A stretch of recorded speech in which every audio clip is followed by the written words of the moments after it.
Il y avait un homme nommé Daniel. Depuis son enfance, il était aveugle. Le monde autour de lui n'était qu'un mélange de sons, de parfums et de sensations. Pour se déplacer, il n'avait qu'un seul ami fidèle, son bâton. Ce bâton connaissait tous les chemins, les trottoirs cassés, les escaliers dangereux, les trous soudains.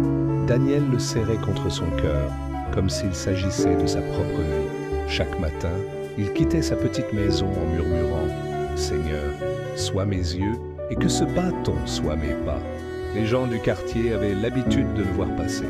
Certains se moquaient. « Toujours avec ton vieux bâton, il ne te rendra pas la vue ?»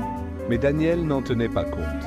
Il savait que sans ce bâton, une seule seconde d'inattention pouvait l'envoyer dans un ravin ou au milieu d'une route dangereuse. Un jour, dans une petite église située au bout de la ville, un missionnaire parlait de Jésus, celui qui guérit les malades, relève les faibles et ouvre les yeux des aveugles. On guida Daniel jusque-là. Le prédicateur pria pour lui, les mains posées doucement sur ses yeux. Soudain, Daniel sentit une chaleur traverser tout son être. Il ouvrit les yeux, la lumière, les formes, les couleurs. Ses larmes coulèrent. Il regarda son bâton et le jeta loin de lui. « Je n'en ai plus besoin. Dieu m'a donné la vue. » Les gens glorifièrent Dieu dans l'allégresse. Et le lendemain, à la surprise de tous, Daniel revint dans les rues avec un bâton dans sa main. « Pourquoi tu l'utilises encore ? Tu peux voir maintenant ?» demanda une femme. Daniel sourit et répondit « Hier, j'ai jeté mon bâton parce que j'ai retrouvé la vue. Mais aujourd'hui, j'en tiens un autre pour une raison différente. Ce bâton me rappelle d'où Dieu m'a tiré. Avant, il me guidait parce que je ne voyais pas. Maintenant, il me rappelle la foi qui m'a soutenu jusqu'à la guérison.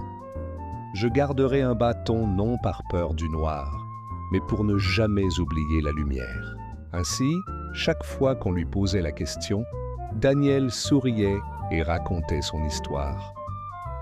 Son bâton n'était plus un symbole de faiblesse, mais un témoignage vivant de la grâce de Dieu. Leçon morale, mes chers amis, frères ou sœurs, qui que vous soyez aujourd'hui, n'oubliez jamais la personne que Dieu a utilisée pour vous aider, pour vous relever, pour vous encourager. Lorsque Dieu vous élève, honorez ceux qui ont été vos bâtons quand vous ne voyiez pas encore votre chemin.